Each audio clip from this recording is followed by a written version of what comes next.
Genesis अध्याय 2 में लिखा है कि जीवन जीना और अपने माँ बाप के परिवार से अलग रह के वो जीवन जिएंगे। So this is said in regarding to marriage, especially to marriage.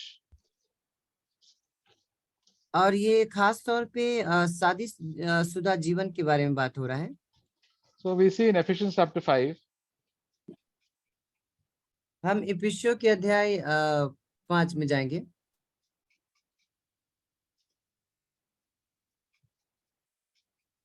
Verse 31. वचन 31 पढ़ेंगे। For this cause a man shall leave his father and mother and shall cleave to his wife, and the two shall become one flesh.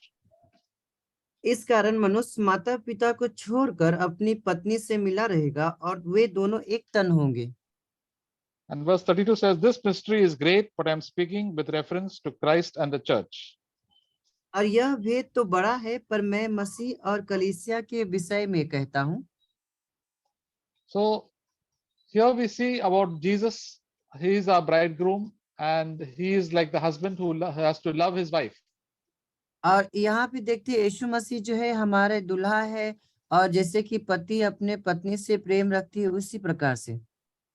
At the same time, the wife is shown as the bride of Christ. और इसी यहाँ पे दिखाया गया है यीशु मसीह जो है हमारा दूल्हा है और हम उस पर उनके दुल्हन हैं। So as a bride has to submit to Christ, we also have to leave. The bride also has to leave and cleave to God. और इसलिए जो है हमें परमेश्वर के लिए जीना है, क्योंकि दुल्हा के लिए जीना है। So when we read from verse 22 to 33, we see about the relationship between husbands and wives. और जब हम वचन 22 से 33 तक पढ़ेंगे तो यहाँ पे पति पत्नी के प्रेम के बारे में दर्शाया गया है। Now when we see about husbands as brothers, we have to behave like Jesus Christ towards our wife. और जैसे हस्बैंड जो है हमारे भाई है, तो वैसे ही जैसे पत्नी अपनी पत्नी से बर्ताव रखती है वैसे ही हमें भी करना है। Yeah, how God loved us. We have to how God loved His church. The husbands have to love their wives. और जैसे परमेश्वर ने कलीसिया से प्रेम किया वैसे ही है जो अपने पति से किस प्रकार से प्रेम किया। So this is what we learn from all men who are married should learn to love their wives just as Christ loved the church.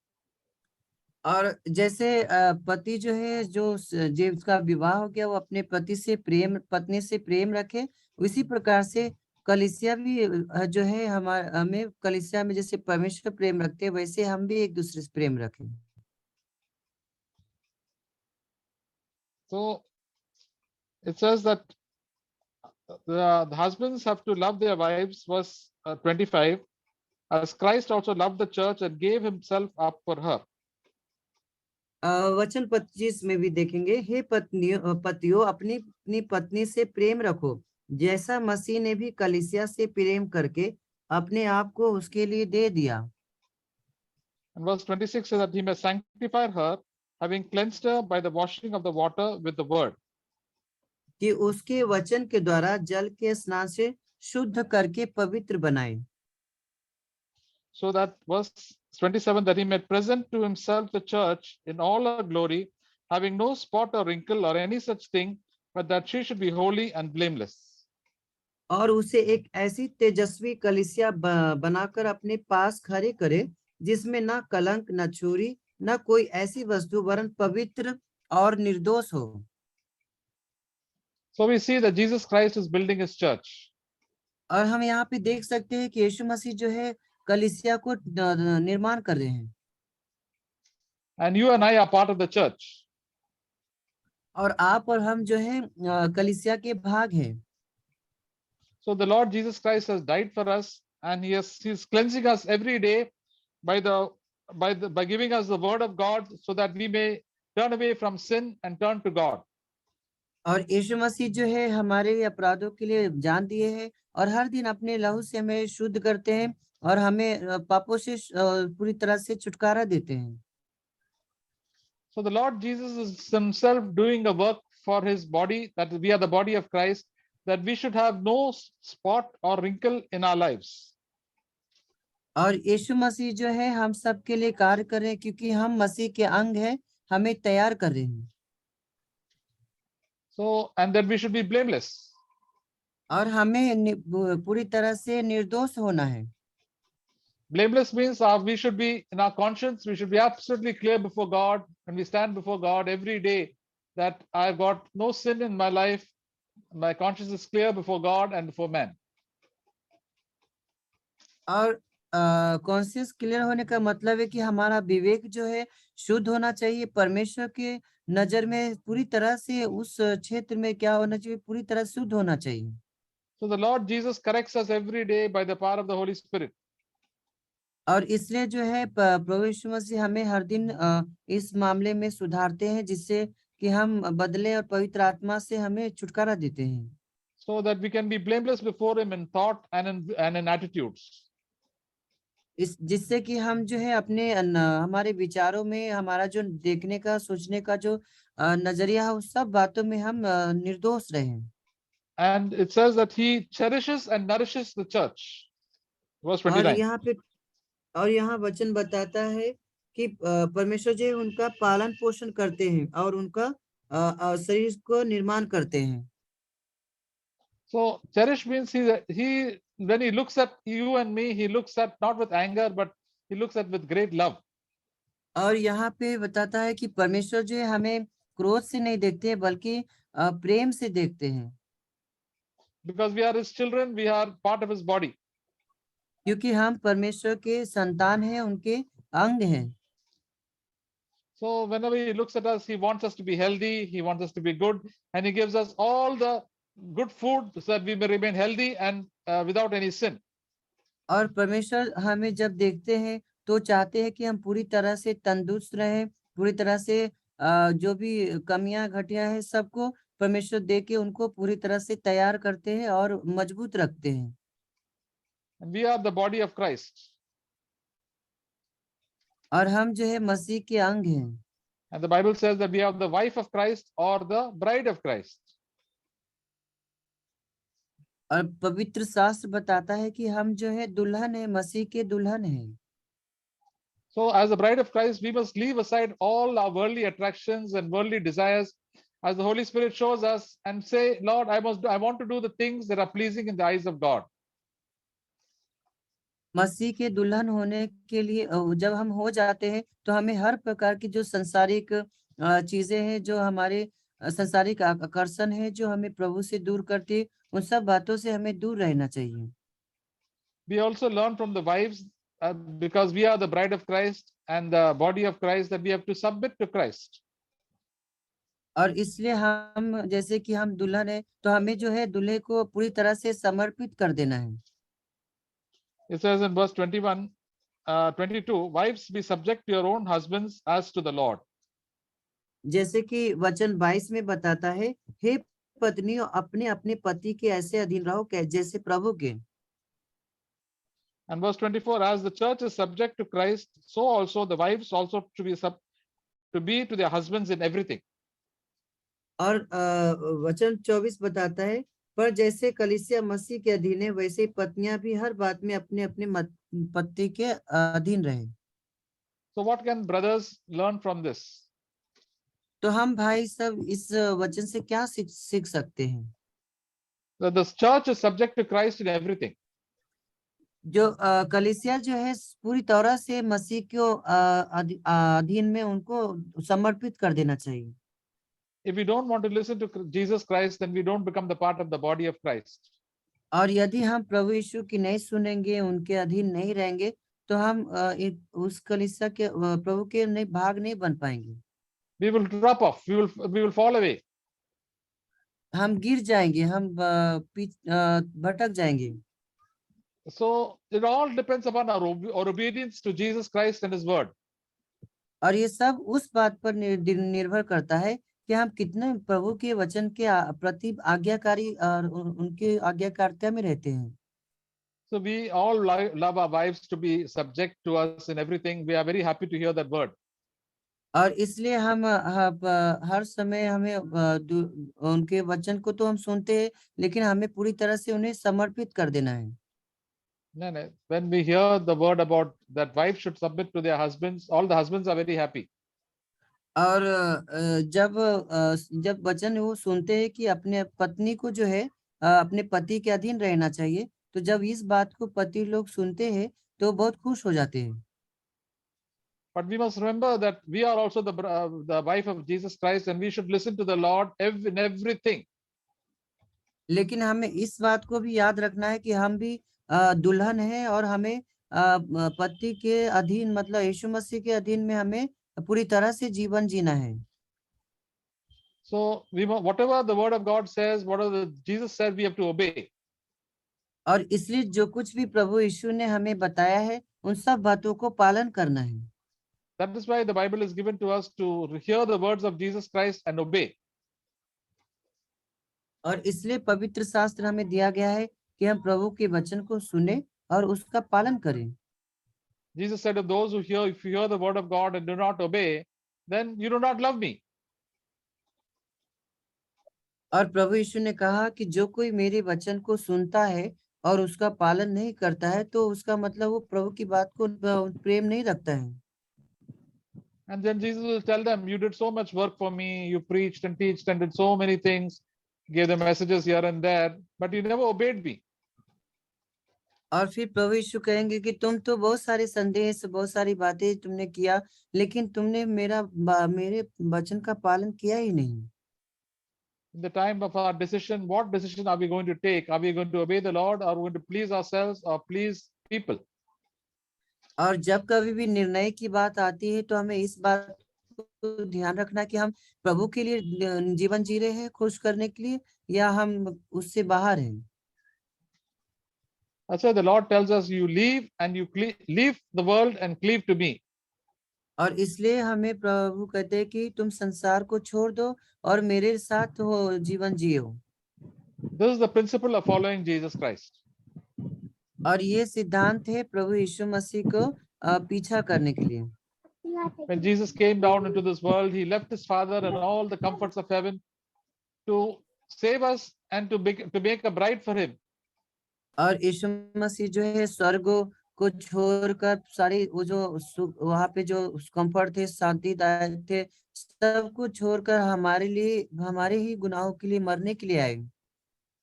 He suffered for you and me in every situation. He lived such a poor life and got so much insults and so much of suffering every day of his life till the time he died on the cross.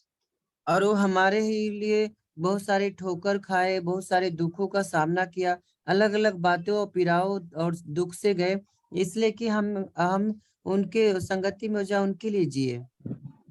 And what should be our response for that? और इसका जो हम जब प्रभु ने हमारे लिए ये सब किया है, तो हम उनके लिए हम क्या करते हैं? Yes, Lord, because you died for me and gave your life for me, I'll also give up my life for you. I will not listen to the things of this world, my relatives and friends. I will please you in everything. और इसलिए जब प्रभु ने हमारे लिए इतना कुछ किया है, तो हमें प्रभु कहना है, प्रभु आपने मेरे लिए कितना कुछ किया है, अब मैं आपके लिए जीऊंगा। Every day of my life to the last day of my life. हर दिन जीवन के शुरुआत से लेके आखिरी सांस तक। This is the attitude of the bride of Christ. और यही है एक दुल्हन का जो सोचने का नजरिया होना चाहिए, इस प्रकार से होना चाहिए। When I disobey the Lord in my secret life, then I become like a prostitute. और अगर मैं अपने गुप्त जीवन में अगर मैं पाप करता हूँ और आज्ञाकारी नहीं रहता हूँ, तो इसका मतलब मैं सॉरी ब्रदर, प्रोस्टिट्यूट, हाँ, I will become like वेश्या a के prostitute. तो मैं वेश्या की Yeah. जैसा बन जाता हूँ। So, and the Bible says in the last days, many believers will be either the bride or in the harlot, that is Babylon. और इसलिए वचन बताता है कि अंत के दिन में ऐसा होगा, या तो वो प्रभु के दुल्हन पूरी तरह से आज्ञाकारी रहेंगे, या तो वो पूरी तरह से बेबीलोन के जैसा हो जाएंगे। This will happen in the decisions in life, and now the decisions that I have to take, the choices that I have to take every day. और जो हम निर्णय हर दिन लेते हैं उस निर्णय पे डिपेंड करता है कि हम किसके लिए ले रहे हैं। Am I going to love the world or the things of this world and the pride of life and the greatness of this world, or I'm going to love the Lord?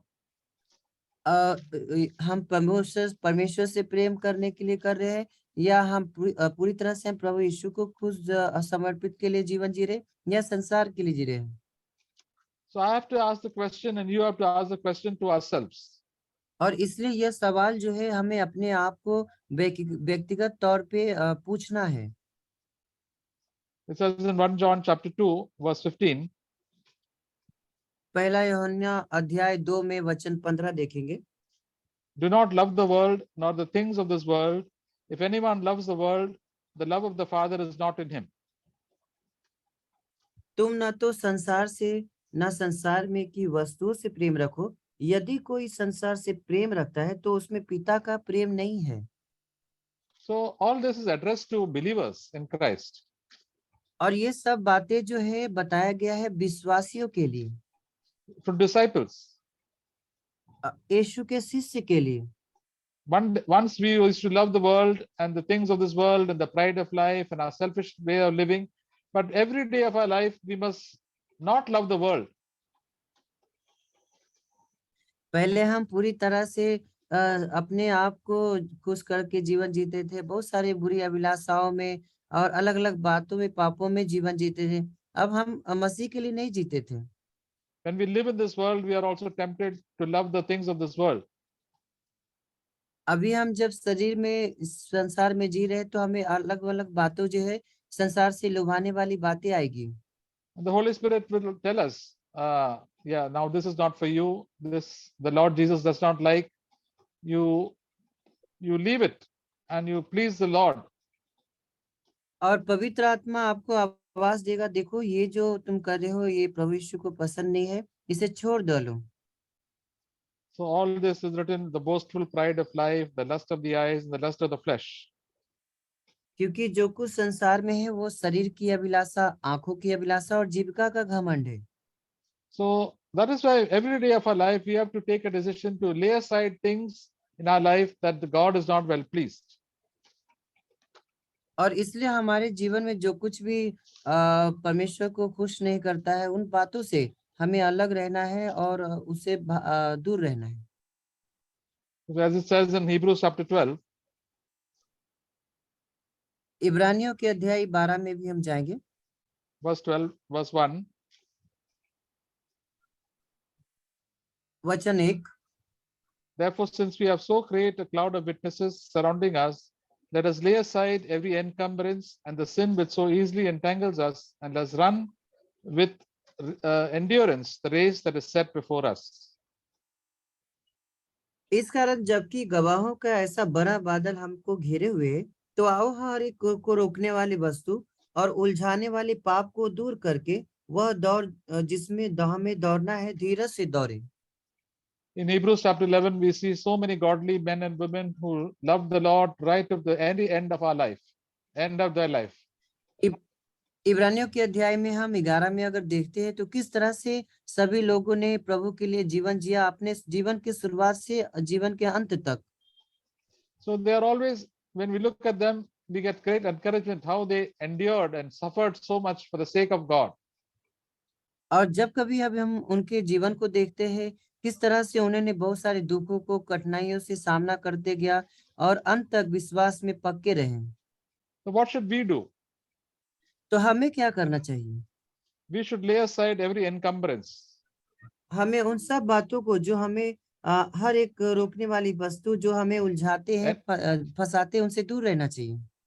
Encumbrance means weights and the things that like to drag us down. Encumbrance का मतलब ऐसा होता है कि कोई भी चीज जो है हमें पीछे की ओर खींचती है, हमें उसमें आगे बढ़ने से रोकती है। For example, if we are climbing a mountain and we have got heavy boots and big coat and suit and lot of things in our pockets, we cannot climb the mountain. Suppose मान लीजिए कि आपको पहाड़ पे चढ़ना है और आपके जो जूते हैं बहुत भारी है, पॉकेट में भी जो रखे वो भी भारी है, और आप जो जैकेट भी पहने वो भी बहुत भारी है, तो आप पहाड़ पर चढ़ने में आपको बहुत कठिनाइयां होगी। So our progress will be very, very slow. और जो इसमें जो प्रोग्रेस उन्नति होगा आगे बढ़ने का, वो बहुत ही धीरे धीरे होगा। So what that person has to do, he has to take out his coat and suit and heavy boots and just have minimal amount of clothes. और इसलिए उसको क्या करना होगा कि उसका जो बूट है, भारी वजन वगैरह जितना भी है, कोट है, जो भी वजनदार चीजें, उसे सबको उसे छोड़ देना होगा, जिससे कि वो आगे बढ़ सकता है। So all this represents all the opinions of people, the traditions of men, how to please this one, how to please that one, and so many customs that we have to just lay it aside. और वो जो छोड़ने की सब चीजें, वस्तुएं हैं, वो इस बात को दर्शाता है कि जितने भी प्रकार के संसार के ट्रेडिशन है, परंपराएं हैं, अलग अलग बातें हैं जो हमें रोकती है, उन सब बातों से हमें छोड़ के आगे बढ़ जाना चाहिए। This is known as leaving aside. और इसका मतलब ये है कि हमें पीछे छोड़ देना है उसको। So these are not very important to follow the Lord. और sorry brother, These things are not so important when we follow the क्योंकि Lord. ये जब हम प्रभु यीशु का पीछा करते हैं, ये सब चीजें जो है वो महत्वपूर्ण नहीं है, In fact, they are a big hindrance. क्योंकि ये जो है हमें बहुत ही रोकने का, उलझाने वाली एक बात है, हमें बाधा डालेगी। Especially what your parents think about this and what your relatives think about that and this custom and that custom, that all these people around us, they tell us, no, you must do this, you must do that. But we must tell them, no, this is not required. The word of God does not say that we have to do all these things. और जब आप इस जीवन में चलते हैं, तो आपको इर्द गिर्द जितने भी है, पड़ोसी है, रिश्तेदार है, आपके परिवार है, माता पिता है, और कोई भी हो, वो आपको इस राह पे चलने में बहुत ही बाधा डालेंगे, आपको रोकेंगे, और ऐसा नहीं है, ऐसा नहीं है, ये सब बातों से आपको कोशिश करेंगे आपको रास्ते में रोकने का। We have to learn to say no to so many people and say yes to the Lord. और इसलिए हमें जितने भी लोग हमारे जीवन में आते हैं, उनसे हमें ना बोलना है बोल्डली, पूरे साहस से, और हमें प्रभु को हाँ कहना है। Then if you want to make money and become great in this world, we have to say, no, these are not important. I will be happy with God, what God gives me. I will work hard, but I will not run after worldly things and fame like the people of this world are running after. और संसार जो है हमें हर समय जो बहुत सारी बातें, जैसे पैसों में महान बनना, तुम महान बनो, मशहूर हो जाओ, ऐसा आपको लुभाने वाली बातें देगा। लेकिन नहीं, आपको उस बात पे रहना जो आपके पास है, उसी में संतुष्ट रहना है। There are so many believers who have carried all these weights, and because of that, they fall back, and they instead of going up, they come down. और बहुत सारे ऐसे विश्वासी सुनने में आया है कि वो इस परीक्षा में पढ़ के वो विश्वास से भटक के बहुत सारे संसार में अलग अलग बातों में जाल में फंस गए हैं, So many worldly things are so important for them. क्योंकि संसार की जो वस्तुएं हैं उनके लिए बहुत ही प्यारे हो गया है। Many times the Lord shows us also, now these things are not so important, you leave it. Do the things that are more important. परमेश्वर जो है हमें बताते हैं कि देखो, ये सब चीजें सही नहीं है, आप इसे छोड़ दो, ये महत्वपूर्ण नहीं है, इसे आप पीछे छोड़ दो। For many worldly Christians and worldly people, things are very important, but for me, these are not important, you leave it. बहुत सारे जो है संसारिक मसीह है, और बहुत सारे संसारिक लोग भी है, उनके लिए बहुत अच्छा महत्वपूर्ण लगता है, लेकिन हम मसीह के लिए जो है ये सब हमें हमारे ज्यादा जरूरत की चीजें नहीं है। Then only the Lord can fill us with the Holy Spirit, and we can draw near to Him and can have a wonderful presence with our bridegroom. तभी इस सिचुएशन में, परिस्थिति में, परमेश्वर में देख के हमें पवित्र आत्मा भरेंगे, और फिर हम दुल्हन के पूरी तरह से दूल्हा के अधीन हो जाएंगे। So these are the weights and the hindrances that drag us down.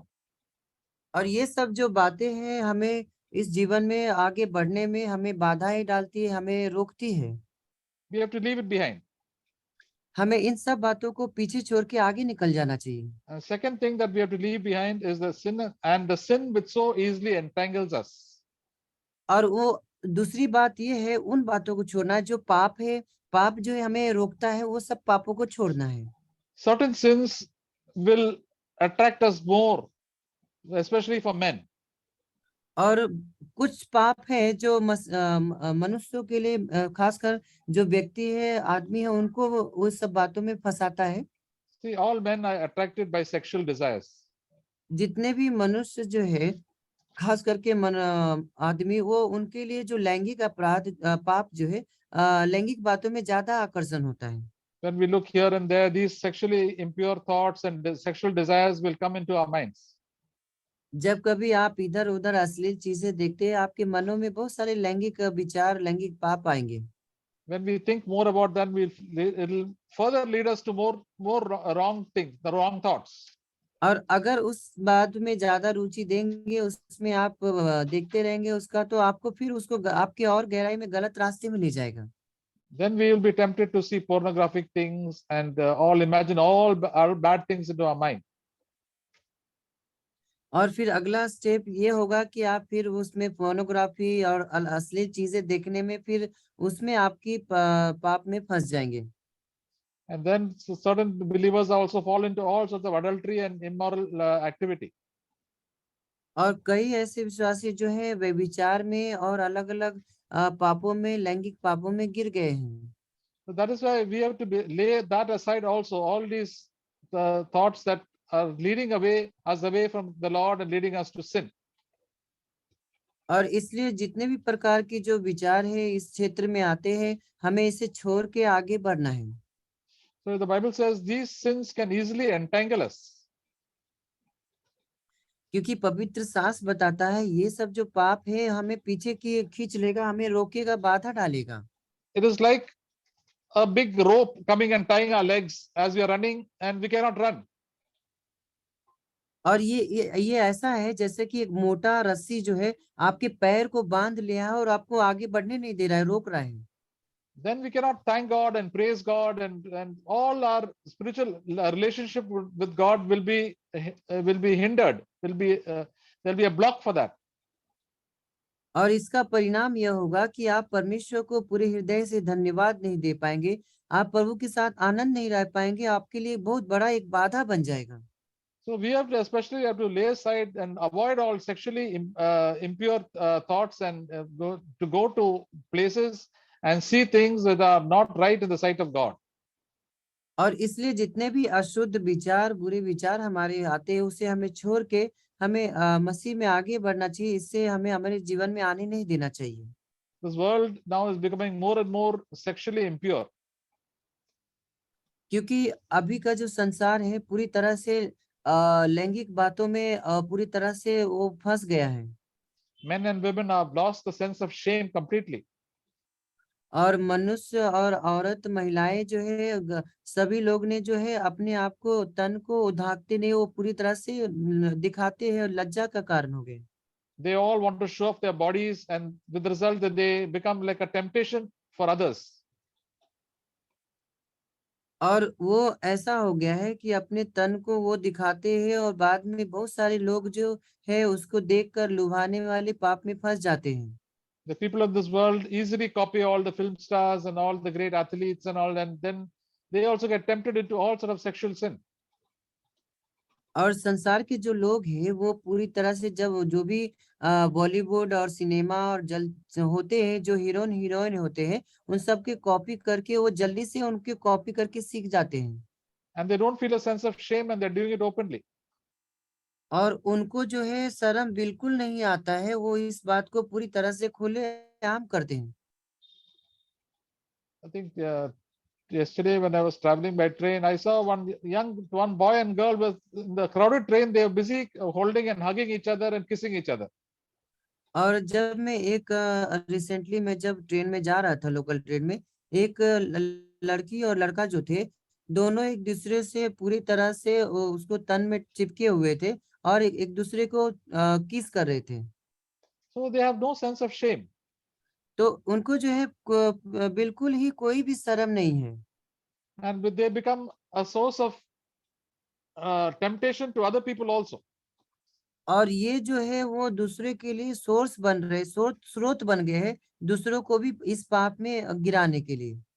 So we have to avoid these things and put our minds on the Lord, and the Lord will give us desire to lay all these desires aside. और इसलिए जो है हमें इन सब बातें जो हमें रोकती है, ये सब उलझाने वाली बातें जो है हमें छोड़ के आगे बढ़ना है। So the Lord wants us to have pure sexual desires for our wife and not have impure sexual desires. और इसलिए हमें परमेश्वर हमसे चाहते हैं कि हमारा जो ये सब जो लैंगिक रिश्ता है, इसमें हमें शुद्धता से रहना चाहिए, ना कि अशुद्धता से। And we must lay aside all this love for money to make more and more money, and our mind should not be on money all the time. और हमारा जो मन है उसे भी हमें सुरक्षित रखना है, उसे हमें पैसे के प्रेम में के जाल में नहीं फंसना है। People in this world want to make more and more money. क्योंकि दुनिया के जो लोग हैं और पैसा पैसा और पैसा ही पैसा सोचते रहते हैं। They say money is on their mind and the mind is on their money. उनका जो मन है वो पैसे पे लगा है और पैसा जो है उनके मन में लगा है। So it is all the time they thinking about money, money, money all the time. And Jesus said, you cannot love God and you cannot love money. इसलिए वो हर समय पैसा पैसा पैसा ही सोचते रहते। इसलिए प्रभु यीशु ने कहा है कि तुम परमेश्वर और धन की सेवा एक साथ नहीं कर सकते। So we have to work hard, brothers, and work hard so that we can feed our own families and save for their future. But we should not be caught up with making so much of money. हमें परिश्रम करना है, मेहनत करना है, इसलिए कि हमें परिवार को चलाना है, उसको ख्याल रखना है, उनको जरूरतों को जो है ध्यान देना है। लेकिन हमें हमारा मन जो है पूरी तरह पैसे की प्रेम में नहीं जाना चाहिए। And the wonderful thing is that the Holy Spirit is there to guide us and to show us where to draw the line, where to make the और इस where to stop and where to when to stop. और हमें सबसे अद्भुत बात ये है कि परमेश्वर ने हमें पवित्र आत्मा दिया है और वो हमें बताते हैं कौन से सीमा तक जाना है, कौन से सीमा पे क्रॉस उसको लांघना नहीं है। And also we must lay aside all these desires in our life to become famous and to become somebody great in the world or in the church. और हमें इस बात को भी ध्यान रखना है कि हमें ना तो दुनिया में ना तो कलीसिया में मशहूर बनना है। इन सब बातों से हमें दूर रहना है क्योंकि ये भी हमें बाधाएं रोकेगी। So that is why the Apostle Paul said that I discipline my body and make it my slave. इसलिए प्रेरित पौलुस कहते हैं कि मैं अपने शरीर को बस में लाता हूँ, उसे कब्जे में, उसे अनुशासन में रखता हूँ। All these desires of this world, like sports and so many other things, they should not draw us back from the Lord. और दुनिया के जितने भी बहुत सारी इच्छाएं हैं, काफी मामले खेल के मामले में भी है, उसमें भी हमें इसे जो है सीमा को क्रॉस नहीं करना है हमें, उसे, क्योंकि ये हमें रोकेगी। There are so many things we can enjoy in this world, but they should not overpower us. We should not be caught up with those things. और ये दुनिया में बहुत सारे ऐसे चीज है जो हमें अच्छा लगता है, लेकिन हमें ध्यान रखना है कि वो हमें बांध के हमें रास्ता रोके नहीं, हमें इस बारे रास्ता को रोके नहीं। Then only we can run with endurance the race that is set before us. तभी हम पूरे इस दौर को दौड़ पाएंगे जो हमारे सामने प्रभु ने हमें रखा है। Every day you and I have to live for the Lord. हर दिन हमें आपको और मुझे जो है प्रभु यीशु के लिए जीना है। That is the race. और यही एक दौर है। At the end of the day, I said, Lord, have I been well pleasing to you or not? Have I pleased you in my life? And the Holy Spirit will say, yes, you have kept your conscience clean. You have tried your very best to live for the Lord. और जब इन अंत का समय आएगा तो प्रभु से आप जब बोलेंगे, प्रभु क्या मैंने पूरी तरह से आपके लिए जिया है, आपको प्रसन्न करने के लिए जिया है क्या? तो प्रभु कहेंगे, हाँ, तुमने बहुत अच्छे से जिया, तुमने अपना विवेक को शुद्ध रखा, जो सही था तुमने वही किया। Yes, you have tried to leave all these things and try to come closer to me. और तुमने ये सब बातें जो मैंने बताई उसे छोड़कर तुम मेरे करीब आए, मेरे निकट आ गए। James chapter 4 says, draw near to God and he will draw near to you. और जैसे कि याकूब के अध्याय 4 में बताता है कि परमेश्वर के निकट आए तो वो भी आपके निकट आएगा। Hate the things that God hates and love the things that God loves. उन चीजों से प्रेम रखे जिससे परमेश्वर प्रेम रखते हैं, और उन चीजों से घृणा करे जिससे परमेश्वर घृणा करते हैं। First leave. और पहले छोड़ दीजिए। and then go close to, then only you can go close to the Lord. और जब हम शुद्ध हो जाएंगे तभी हम प्रभु के करीब जा पाएंगे। The Lord is standing on top of the hill, और प्रभु जो है आपको पहाड़ पे वहां पे खड़े हैं, and we've got lot of 100 kilos, 200 kilos weight on our head and our body. और हमारे शरीर में जो है 100 किलो का वजनदार वजन है, Sometimes maybe 200 kilos. और कुछ समय बाद हो सकता है 200 किलो 200 केजी है। All these things are the love for worldly things and all the greatness and money and all this. To come to the Lord, we have to throw it down. और ये सब जो वजन है वो क्या है, इस सब प्रकार की जो पैसे का प्रेम है और अलग अलग संसार की इच्छाएं, ये सब वजन है जो हमें ये सब को छोड़ के आना है, Then only we can go higher. तभी हम ऊंचा जा पाएंगे, ऊंचा हो पाएंगे। And this is the pictures the Lord shows us. Just keep on leaving things, just discarding the things that are not important, and then we find that we can go higher and higher very fast. और परमेश्वर यहाँ पे इसलिए बता रहे हैं क्योंकि जब तुम इसे छोड़ते जाओगे तब तुम ही धीरे धीरे तुम ऊंचा होते जाओगे। There are so many believers, instead of throwing out these weights, they're gathering more and more weights. और बहुत सारे ऐसे विश्वासी हैं, इन बातों को छोड़ने के बजाय उसे और भी चीजें और ज्यादा उसको ला रहे हैं। Instead of going higher to the Lord, they're going down and down. और प्रभु में हमें आगे बढ़ने के बजाय वो और नीचे हो रहे हैं। But the Lord said, remember the words of Jesus, leave and then you'll be able to cleave. और प्रभु यीशु ने कहा कि पहले तुम इसे छोड़ो, तभी तुम मेरे साथ संगति में हमेशा रह पाओगे। And then we'll have all the eternal blessings for us and the blessings of God.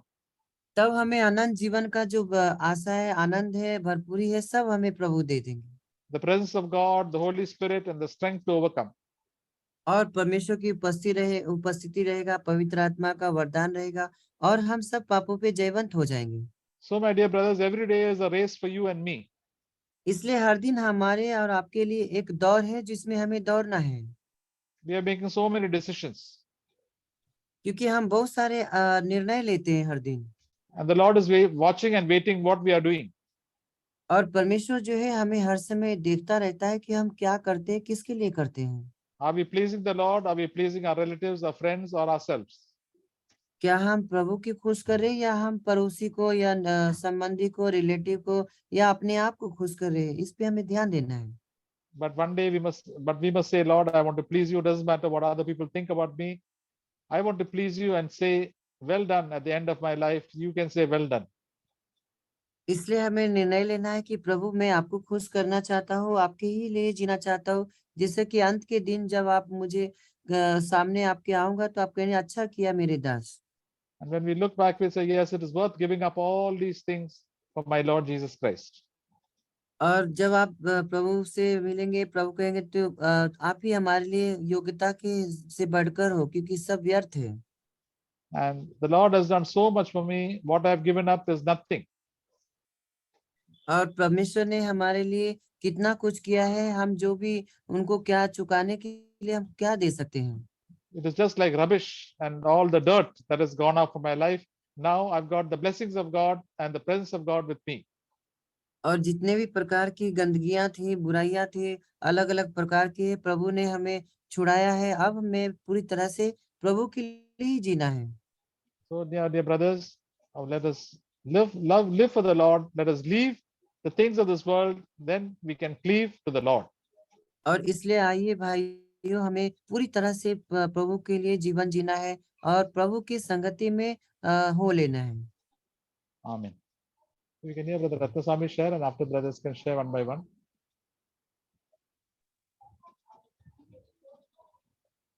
I thank God for today's encouraging words. अब मैं परमेश्वर को धन्यवाद देता हूँ आज के प्रोत्साहन भरे जो वचन मुझे मिला। So we heard that Ephesians 5 verse 22, wives submit to your own husbands as the Lord. और जैसे कि हमने इफिसियों के अध्याय 5 में 22 देखा कि पत्नी जो है अपने अपने पति के अधीन रहे। After hearing this, as husbands, we are very happy. और हम जब हम सुनते हैं इन बातों को कि पत्नी पति के अधीन रहे तो हम बहुत खुश होते हैं। But the next verse, for the husband is head of the wife, also Christ is head of the church. He is the savior of the body. Then 25, husbands love your wives, just as Christ also loved the church and gave himself for her. और वचन 23 पढ़ेंगे इफिसियों के अध्याय 5 में, क्योंकि पति पत्नी का सिर है, जैसे यीशु मसीह कलीसिया का सिर है, और आप ही देह का उद्धार करता है। वचन 25, हे पतियों, अपनी अपनी पत्नी से प्रेम रखो, जैसा मसीह ने भी कलीसिया से प्रेम करके अपने आप को उसके लिए दे दिया। Verse 28, so husbands ought to love their own wives as their own bodies. He who loves his wife loves himself. इसी प्रकार से उचित है कि पति अपनी अपनी पत्नी से अपने देह के समान प्रेम रखे। जो अपनी पत्नी से प्रेम रखता है वह अपने आप से प्रेम रखता है। So love is not mixed, pure love, my dear brothers. और इसलिए जो प्रेम है इसमें हमें इम्प्योर नहीं होना चाहिए, हमें अशुद्ध नहीं होना चाहिए, बल्कि शुद्ध होना चाहिए। If we love our wife as with pure love, there is no impure thoughts will come. और जब हम अपनी पत्नी से प्रेम रखते हैं तो हमें पूरी शुद्धता से प्रेम रखना चाहिए, उसमें अशुद्धता बिल्कुल नहीं होना चाहिए। As Jesus sacrificed his life for us, we also will sacrifice for our wives. और जैसे कि प्रभु यीशु ने हमारे लिए बलिदान दिया, अपना जीवन दे दिया, वैसे ही हमें भी अपना जीवन जो है अपने पत्नी के लिए देना है। To lead our wives into Christ. और अपनी पत्नी को जो है मसीह की ओर हमें अगुवाई करना है। As Joseph told in Genesis 39:9, how can I do the great wicked sin against my God? जैसे कि उत्पत्ति के अध्याय में 49 में 9 वचन बताता है, यहाँ पे यीशु बोलते हैं कि मैं ये सबसे बड़ा अपराध परमेश्वर की दृष्टि में करके मैं क्यों अपराधी बनूं। That is the fear of God. और इसको बोलते हैं परमेश्वर का भय। That is the living before the presence of God. और इसको कहते हैं परमेश्वर की उपस्थिति में हर समय जीवन जीना। If we live in the sight of God and we love God and obey God and love our way. Amen. और इसलिए हम जब परमेश्वर की उपस्थिति में जीवन जिएंगे, प्रभु के प्रेम में रहेंगे, तो परमेश्वर के साथ हम संगति में रहेंगे। आमीन। Amen. Amen.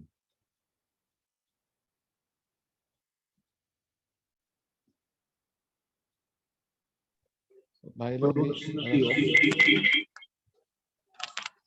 इस बात में जब हम हमारे फैमिली लाइफ में, हमारे स्पिरिचुअल लाइफ में हम एज अ ब्राइड होना चाहिए क्राइस्ट को, और हमारा वाइफ भी क्राइस्ट के लिए ब्राइड हमें तैयार करना चाहिए। तो इसके लिए मुझे ये चीज बहुत हेल्पफुल हुई प्रैक्टिकली मेरे जीवन में, कि मैंने मेरे वाइफ से बोला पहले कि ना, जब हम लोग शादी कर रहे थे, हम लोग शादी करने से पहले हम लोग कोर्टशिप कर रहे थे वो फोन, तो मैं अपने वाइफ को बोला कि ना, हम लोग हस्बैंड एंड वाइफ रहेंगे पक्का, उसका रोल है, लेकिन उसके पहले हम लोग फ्रेंड्स रहेंगे। मतलब हम लोग एक दूसरे से कोई भी एक्सपेक्टेशन नहीं रखेंगे। अगर भी सपोज कोई एक दूसरे का दोस्त है, बेस्ट फ्रेंड है, तो उसके साथ हम लोग ऐसा नहीं ना कि हमेशा बात करना चाहिए या कुछ उसका सेवा करना चाहिए, फिर उसको चॉकलेट लेके आना चाहिए, ऐसा नहीं। हम लोग एक दूसरे के बॉयज टू बॉयज, जैसे कि छोटा सा दोस्त, बचपन के दोस्त है, हम लोग एक दूसरे से आराम से बात करते हैं, सितारों को देखते हैं बचपन में, कोई चॉकलेट है, दोनों चॉकलेट बांट के खाते हैं। तो वैसे मैंने मेरी पत्नी को बोला। और उसके बाद अब मैंने हमेशा ऑब्जर्व किया कि जब भी मैं अपनी पत्नी के साथ बैठ के बात करता हूँ, मुझे लगता है कि मैं अपने आप से ही बात कर रहा हूँ। मुझे ऐसा लगता है कि वो मेरा ही पार्ट एक है, और इसलिए मुझे एक ऐसा लगता है कि ना, वो मुझे एक्सेप्ट करती है जैसे मैं हूँ वैसे ही। तो मुझे भी अपनी पत्नी को एक्सेप्ट करना चाहिए जैसे है वैसे ही। ऑफ कोर्स उसे चेंज करना मेरी बात नहीं है, मैं उसके लिए प्रे कर सकता हूँ, उसके पहले मुझे प्रे करना है कि मुझे उसके लिए एक क्राइस्ट लाइक हस्बैंड बनना है। और मैं हमेशा ये सोचता हूँ, जैसे जॉन द बैप्टिस्ट बोलता है ना डिसाइपल्स को कि the friend of bridegroom is happy when the bridegroom comes. तो मुझे मालूम है कि ना मेरी वाइफ मेरी इटर्नल वाइफ नहीं है, मेरी वाइफ प्रभु यीशु की ब्राइड है, जिसको मुझे भी तैयार करना है ताकि वो प्रभु यीशु को ब्राइड बन सके और उसके द्वारा मुझे भी प्रभु यीशु अपना ब्राइड बना सके। आमीन।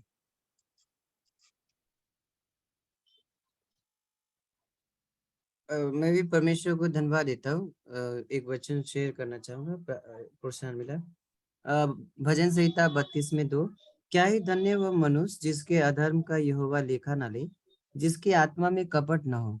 तो ये वचन से भी मुझे प्रोत्साहन मिला कि परमेश्वर हमें हर दिन हमारे जो हृदय है, जैसे मत्ती के अध्याय 23 में बताया गया था, जब वहाँ पे फरीसी लोग थे, सो गॉड ने उनको बोला था कि यू क्लीन आउटसाइड, बाहर से तो आप साफ करते हो लेकिन inner you are lot of unrighteous, मतलब बहुत सारे अधर्म है।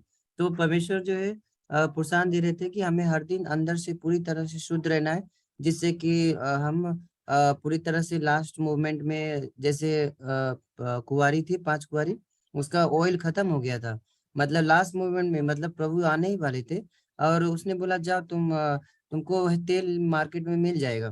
तो ऐसा हमें प्रभु बोल रहे कि तुम ऐसा लापरवाह मत रहना, हमेशा तैयार रहना और जागते भी रहना। अभी रिसेंटली मैं स्कूल में जब एक स्टोरी पढ़ा रहा था 8th स्टैंडर्ड में, तो उसमें एक धनवान और रिच के बारे में था। तो वो स्टोरी भी, इससे भी मुझे प्रभु बात कर रहे थे कि उसमें धनवान जो गरीब जो था, बहुत सारा सुख विलास से अच्छे से छोटा थोड़ा कमाता था, खाता था, रहता था अच्छे से, लेकिन शांति में भी रहता था, आनंद है। लेकिन वो धनवान था, बहुत पैसा था, बहुत बिजी रहता था, बहुत चिंता में था। लेकिन एक दिन धनवान सोचा इसको कैसे शांति छीन लूं, तो उसने उसके घर में एक बैग में पैसा भर के उसके घर में डाल दिया। लेकिन बाद में वो गरीब आया, वो बहुत घबरा गया था, क्योंकि वो पैसे को छुपाने के बाद, तो बाद में उसको धनवान को आके लौटा दिया, बोला आपका पैसा आप अपने पास, टेक योर मनी बैक, तो उसके पास ही रखे। तो इससे मालूम पड़ता था कि परमेश्वर जो है, पैसे में शांति नहीं है, जब जो चीज हमारे पास है उसमें ही आनंद रहे, तो हमें बहुत ही प्रभु की संगति में बढ़ने में नम्रता से और आनंद और खुशी रहता है। प्रभु दिल में गाना भी देते हैं। प्रभु की स्तुति, आमीन। Hallelujah. Amen. Amen. Praise the Lord.